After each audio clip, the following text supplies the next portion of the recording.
जिलाध्यक्ष जी, ये बताइए, जो आपकी यात्रा निकल रही है, इस यात्रा का उद्देश्य क्या है? Tell me right now sir.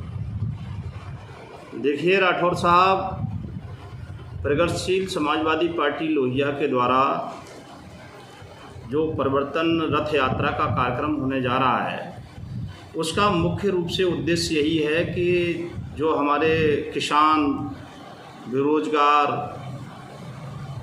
छात्र सारी जो परेशानी झेल रहे हैं, परेशानी का दंश झेल रहे हैं, ऐसे लोगों को सामाजिक परिवर्तन रथ यात्रा के द्वारा एक संदेश देना, लोगों तक संदेश पहुंचे। और हमारे जो राष्ट्रीय अध्यक्ष हैं माननीय शिवपाल सिंह यादव जी, आप सब लोगों को पता है कि हमारे नेताजी एक ज़मीन से जुड़े हुए नेता हैं और वो सामाजिक परिवर्तन रथ यात्रा के जरिए पूरे देश में, पूरे प्रदेश में सभी लोगों को एक संदेश पहुंचाने का काम कर रहे हैं।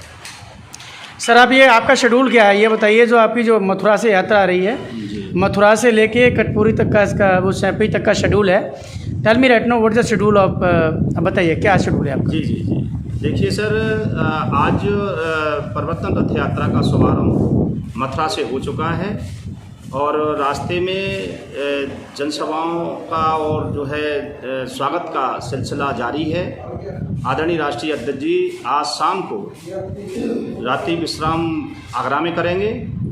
कल आगरा से रथ यात्रा प्रारंभ होगी और हमारे जनपद में लगभग 11 बजे, 11:30 बजे यात्रा शुरू हो जाएगी टूंडला से। टूंडला में टूंडला चौराहा प्रथम सभा होगी, उनका स्वागत भी होगा राष्ट्रीय अध्यक्ष जी का, जनसभा भी होगी। उसके बाद दूसरा कार्यक्रम हजरतपुर पर है, वहाँ भी स्वागत कार्यक्रम होगा और जनसभा होगी। तीसरा कार्यक्रम बच्चू बाबा आश्रम पर है, वहाँ से लेकर के फिरोजाबाद में रथ यात्रा प्रवेश करेगी और फिरोजाबाद शहर में पहला पॉइंट है नगला भाऊ चौराहा। वहाँ पर कार्यकर्ता, हमारे प्रगतिशील समाजवादी पार्टी के नेता सभी लोग उनका माननीय राष्ट्रीय अध्यक्ष जी का स्वागत करेंगे और जनसभा भी माननीय राष्ट्रीय अध्यक्ष जी संबोधित करेंगे। उसके बाद 5वां पॉइंट जैन मंदिर है। जैन मंदिर पर वहाँ जो हमारे कार्यकर्ताओं को जिम्मेदारी सौंपी गई है, सारे कार्यकर्ता हमारे उस तैयारी में लगे हुए हैं जी जान से, और कल वहाँ भी स्वागत होगा जैन मंदिर पर और वहाँ जनसभा को संबोधित करेंगे हमारे राष्ट्रीय अध्यक्ष जी। 6वां कार्यक्रम हमारा जाटवपुरी पर है और जाटवपुरी पर भी वही व्यवस्था है जैसा कि स्वागत कार्यक्रम, उसके बाद जनसभा। 7वां कार्यक्रम हमारा कनेटा पर है जो शिकाबाद विधानसभा क्षेत्र का पॉइंट है और कनेटा के बाद 8वां पॉइंट हमारा सुभाष रहा है शिकाबाद में। वहाँ लोगों को जिम्मेदारी दी गई है, जिन लोगों को हमने हर पॉइंट पर अपने 10-10 कुछ ऐसे लोगों को जो बहुत जिम्मेदार लोग हैं, ऐसे लोगों को कार्यक्रम की जिम्मेदारी दी है और वो लोग जी जान से जी तोड़ लगे हुए हैं। वहाँ हमारे झंडे, बैनर, पोस्टर सारे लोग रातों रात लगा रहे हैं और कार्यक्रम की तैयारियां चल रही हैं। तो मैं राठौर जी कहना चाहूँगा आपसे, इस तरह हमारा शेड्यूल है। उसके बाद 9वां पॉइंट हमारा एटा चौराहे पर है शिकाबाद में, जहाँ जिन लोगों को जिम्मेदारी दी है वो अपनी जिम्मेदारी का निर्वहन कर रहे हैं।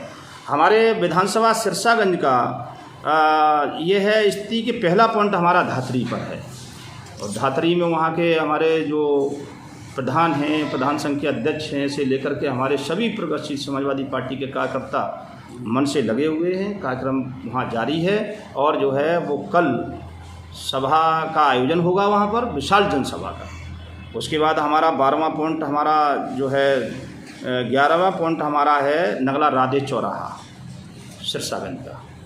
तो नगला राधे वाले चौराहे पर भी व्यवस्थापक को जो जिम्मेदारी दी गई है वो अपनी जिम्मेदारी निभाएंगे और वहाँ भव्य स्वागत किया जाएगा माननीय राष्ट्रीय अध्यक्ष जी का और स्वागत के साथ साथ एक विशाल जनसभा का आयोजन भी होगा। हमारे यहाँ 12वां पॉइंट हमारा वीरांगना अवंतीबाई कैंपस है, यहाँ पे जो है बाबा की शाला पर। यहाँ पर एक बहुत बड़ी विशाल जनसभा का आयोजन होगा जहाँ राष्ट्रीय अध्यक्ष जी जनसभा को संबोधित करेंगे और लगभग 2 बजे का 2 से 2:30 बजे के बीच में यहाँ उनका आगमन होगा माननीय राष्ट्रीय अध्यक्ष जी का। सारे कार्यकर्ता उनकी प्रतीक्षा में हैं और सभी लोग उनकी तैयारी में लगे हुए हैं। इस तरीके की व्यवस्था है। Thank you sir. बहुत बहुत धन्यवाद।